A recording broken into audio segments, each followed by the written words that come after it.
저는 요즘 자주 대한민국이 망한다면 그건 포퓰리즘과 부패 때문일 것이라고 말합니다. 포퓰리즘 정치인들은 주위를 살펴보면 늘려 있습니다. 아니, 대한민국 정치인들 상당수, 대부분이 포퓰리스트들입니다. 결코 경세가가 되지 못하는, 즉 자기 철학이 없는 자들은 포퓰리스트의 길, 말하자면 정상배의 길을 걸을 수밖에 없습니다. 다음 세대를 위해서 정치를 하는 것이 아니라 다음 선거를 위해서 정치를 하는 정상배 말입니다. 그런데 전 세계 민주주의 가운데 유독 우리는 정치판에 정치 철학이 부족한 자들이 너무 많습니다. 철학이 없는 것은 고관 대작들도 마찬가지입니다. 그래서인지 고관 대작들도 쉽게 부패의 늪에 빠져듭니다. 그들이 부패는 하나같이 정관예우의 틀을 가지고 있습니다. 과거 정관예우는 대부분 법조계 내부의 문제였죠. 그런데 지금은 고위 관료를 비롯해 거의 모든 분야에서 정관이 부패의 원인이 되고 있습니다. 예컨대 대형 법무법인에 전직 총리, 전직 장관이 왜 있어야 하는 겁니까? 법무법인은 변호사들의 회사입니다. 그런데 그곳에 총리가 들어가서 할 일이 무엇이 있는가요? 나는 대장동 게이트를 비롯해서 이재명을 둘러싼 여러 파렴치 범죄 역시 단순히 이 지역 토호 세력과 지방자치 권력이 결탁을 한 비리를 넘어서서 이 나라 전관들이 뒷배가 된 부패 카르텔이 모델이라고 생각합니다. 대장동 게이트의 경우 이른바 50억 클럽이 바로 그 카르텔입니다. 만약 박영수가 김만배라는 사이비 언론인이 뒷배가 되지 않았다면, 그래서 김만배를 남욱 대신에 대장동 게이트를 주도하는 업자의 두목으로 만들지 않았다면 어떻게 8천억이 넘는 단군 일의 최대 사기극인 대장동 게이트가 벌어졌겠습니까?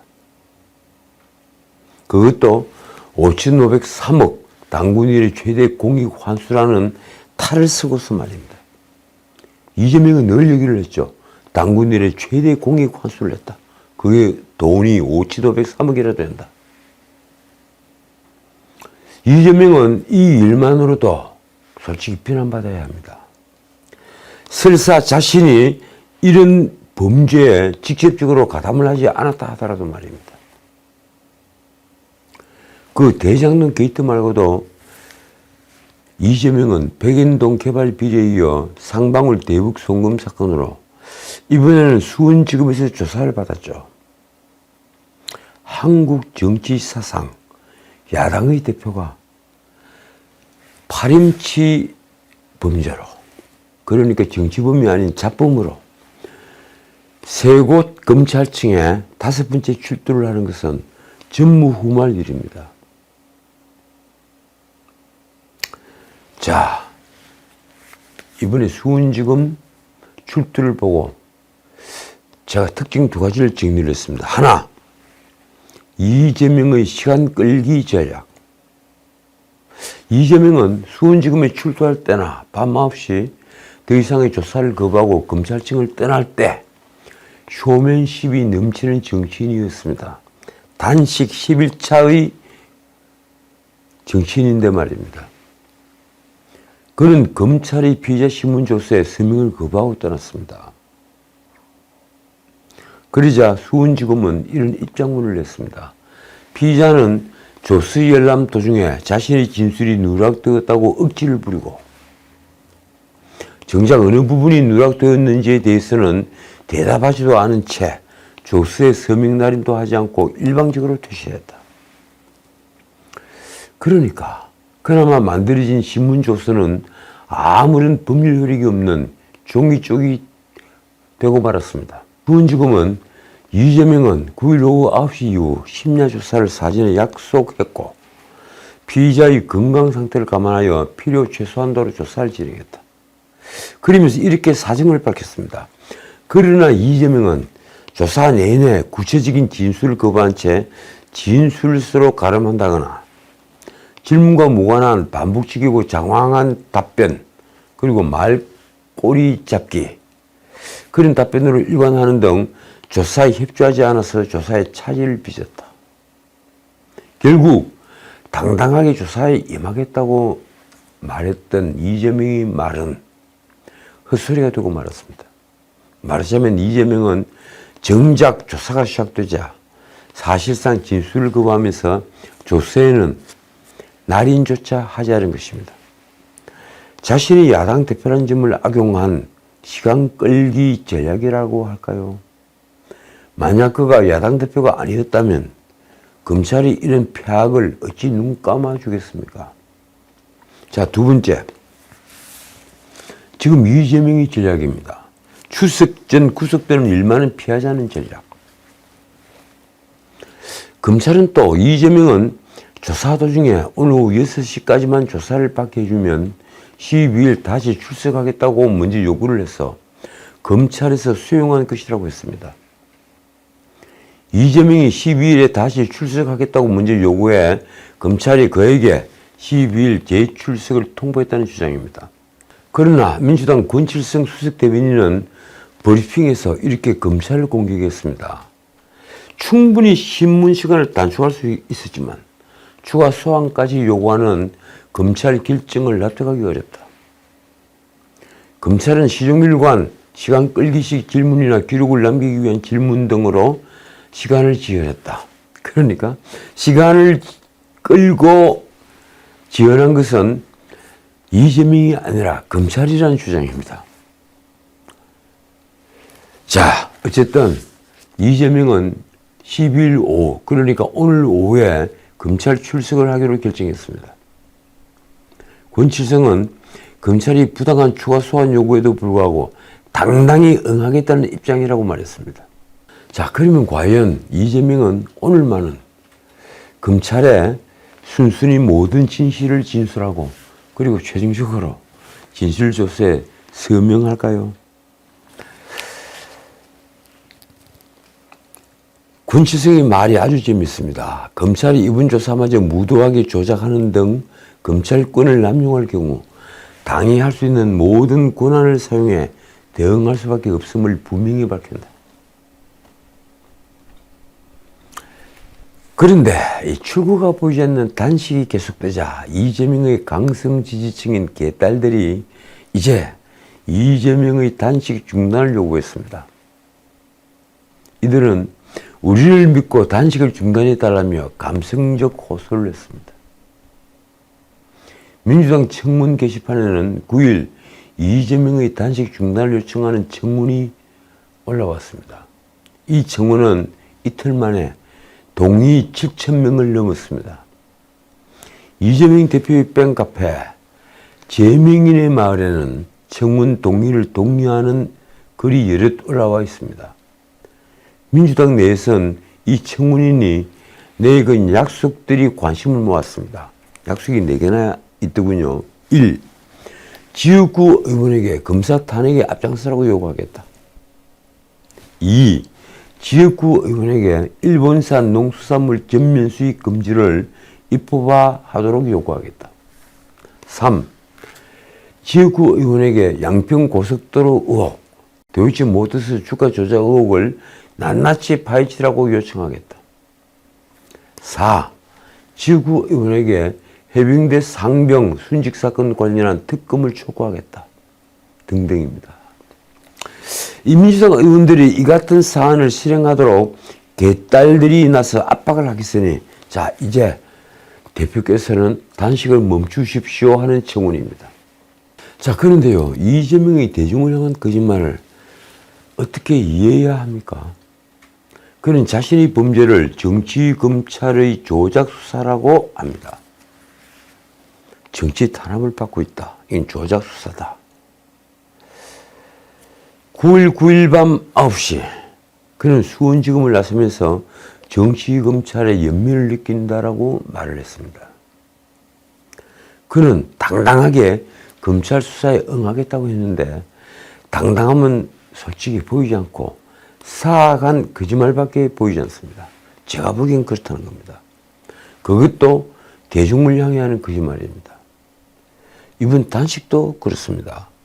이틀 동안 단식했다는 자가 수원지검에서 나올 때까지도 놀랍게도 아주 활력이 있었습니다.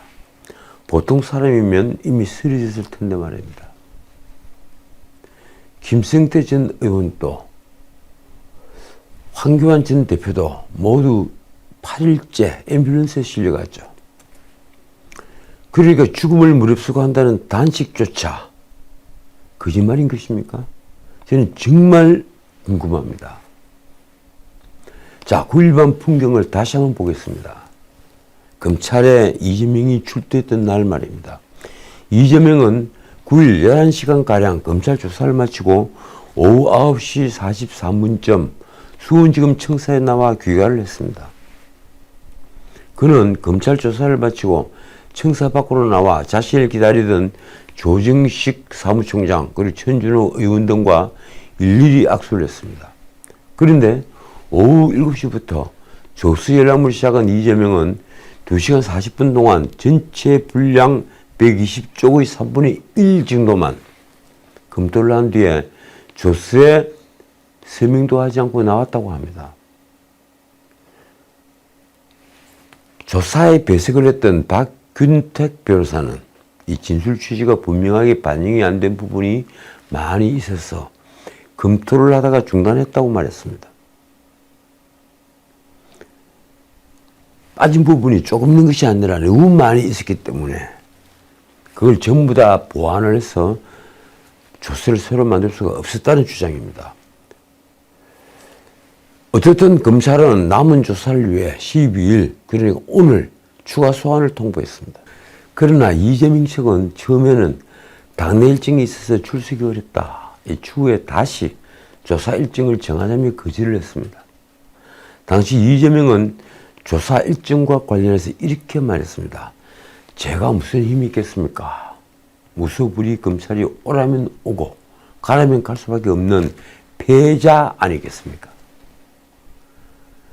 끝내 검찰에 불려가서 조사를 받는 것을 대통령 선거에서 패배한 것과 연관을 시키는 겁니다. 그들 덧붙인 말이 이렇습니다.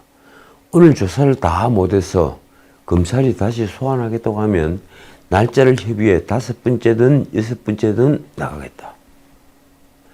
이런 이재명은 이날 오전 10시 20분 수원지검에 출석할 때부터 민주투사인 것처럼 행동을 했죠.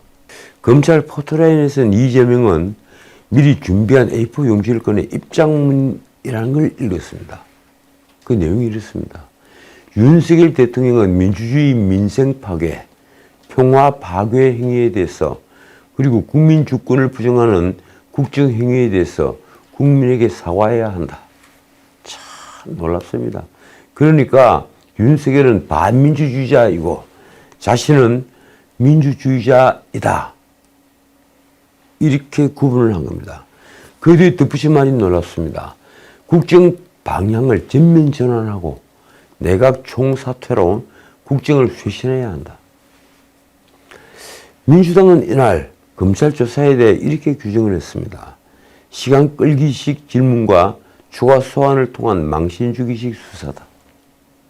그런데 9일 조사에서 이재명이 서명조차 하지 않고 가자 수원지검은 아까 말씀드렸다시피 입장문을 냈죠. 민주당 측에서 사실과 달리 검찰에 조사 지연 책임을 떠넘기며 검찰이 먼저 한 차례도 출석 요구를 했다고 왜곡에 비난하는 점에 대해 유감을 표한다. 수원지검은 이재명 측은 9일 출석에 앞서 종일 조사를 사전 약속했다고 말했습니다. 그러면서 한 말입니다.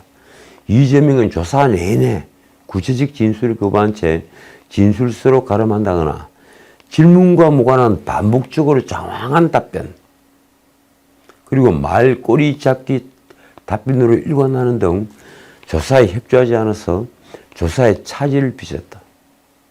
조사 일정과 관련해서도 수원지검은 이 대표 측은 조사 도중에 이날 오후 6시까지만 조사를 받게 해주면 오는 12일 다시 출석하겠다고 먼저 요구를 해서 검찰이 수용했다고 했습니다.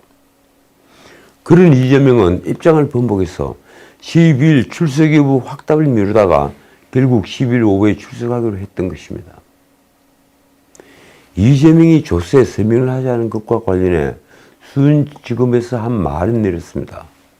피의자는 조서 열람 도중에 자신의 진술이 누락됐다고 억지를 부리고 정작 어느 부분이 누락됐는지는 대답하지 않은 채 조서에 서명 날인도 하지 않고 일방적으로 퇴실했다. 자, 이제 마지막 이슈입니다. 다들 아시겠지만 김만배 신학님이 만든 허위조작 가짜뉴스 파문. 그 파문이 커져가고 있습니다. 그런데 신학님이 작년 대선 사흘 전 무려 5개월 반 동안이나 묵혀왔던 인터뷰를, 김만배와 했던 인터뷰를 짜깁기한 왜곡 기사를 소속 뉴스타파에서 보도를 한 뒤에 이를 자랑스러워하는 듯한 공개 대화를 광주 KBS 간부 출신과 페이스북에서 나눈 게 드러났습니다. 제가 조금 이따 다시 말씀드리겠습니다. 뉴스타파는 2022년 3월 6일 밤 9시 20분쯤에 윤석열 후보가 검사 시절이던 2011년 대장동 김만배 일당의 부탁을 받고 부산저축은행 사건을 봐줬다는 취지의 기사를 김만배의 육성 녹음 파일과 함께 보도했습니다. 그 기사는 2021년 9월 15일 김만배 신학님의 대화를 토대로 작성이 됐습니다. 뉴스타파가 직접 공개한 당시 인터뷰는 곳곳이 짜깁기로 이루어져 있습니다. 대화 내용 수십 초를 통으로 드러내고 다른 문장의 중간에 이어붙여서 사실상 윤석열이 조용을 만나고 사건을 무마했다, 풀어주었다 이처럼 들리도록 만들었습니다. 그런데 무엇보다 시점이 문제입니다. 신학님은 뉴스타파와 용역 계약을 맺은 전문위원이었죠. 그래서 해당 기사는 인터뷰 즉시 보도할 수가 있었습니다. 하지만 뉴스타파는 5개월 반을 기다려 대선 3일 전에 보도를 했습니다. 그러자 보도 하루 뒤인 작년 3월 7일이죠.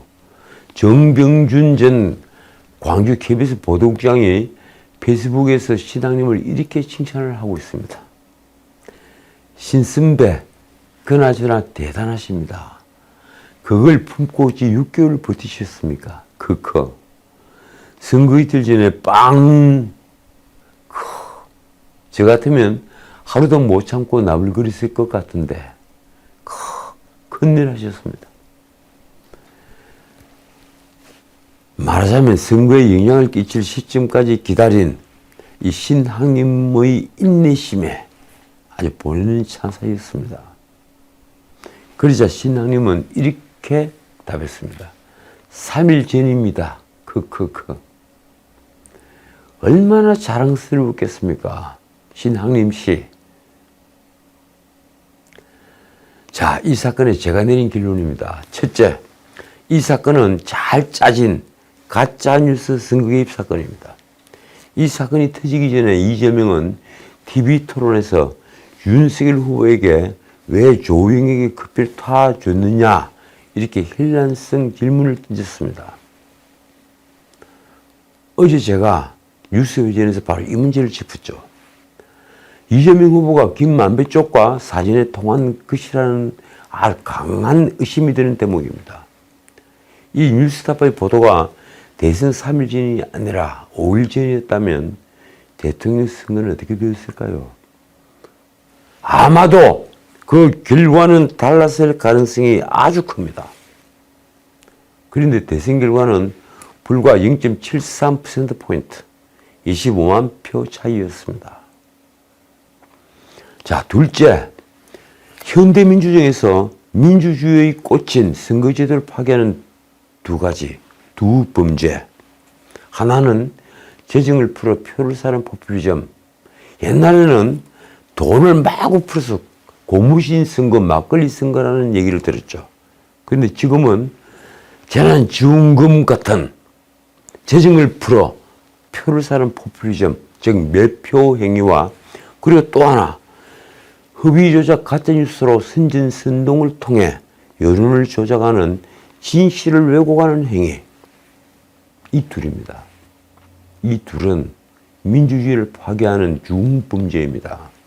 그걸 국민의힘 김기현 대표는 1급 살인 범죄라고까지 표현을 합니다. 그만큼 이 둘은 민주주의를 파괴하는 중범죄입니다. 이 둘은 엄벌해야만 합니다. 자, 오늘은 여기까지입니다. 토요일인 9일 광화문 일대에서 민주당과 진보 성향 단체들이 일본 방사성 오염수 해양 투기 중단 3차 범국민 대회라는 걸 열었습니다. 이날 오후 4시 모인 인원은 경찰 추산 2,000명, 8월 26일 1차 대회는 7,000명이 모였다고 합니다. 그리고 9월 2일 2차 대회는 6,000명. 그러니까 참석자는 계속 줄고 있습니다. 어제 울산시장 선거 개입 사건 1심 재판이 마무리되었습니다. 결심 공판이 열렸던 겁니다. 2018년 6월 지방선거에서 당시 야당 소속 김기현에 대한 수사를 청탁하고 그리고 문재인 청와대와 선거 공약 등을 논의한 송치로는 징역 6년, 그리고 송치로의 청탁을 받고 관련 첩보를 수집, 표적 수사를 주도한 혐의를 받는 황운하 전 울산경찰청장은 징역 5년이 구형됐습니다. 황운하는 경찰관 신분으로 국회의원에 당선이 됐죠. 참 불가사의한 일입니다. 이 외에도 피고인 15명 모두에게 실형을 선고해달라고 구형을 했습니다. 그런데 이는 민주주의를 뿌리째 흔든 민주주의 파괴 범죄입니다. 그런데 말입니다. 이는 중범죄를 고작 징역 6년, 징역 5년이라고 해도 되는 겁니까? 그것도 구형량이 그렇습니다. 지나가는 개가 웃겠습니다. 3년 8개월 재판을 끌었습니다. 그리고 이런 중범죄에게 그냥 일반 잡범같이 징역 6년, 징역 5년을 구형하고 있습니다. 다시 한번 얘기합니다. 지나가는 개가 웃겠습니다. 지금까지 전은책이었습니다.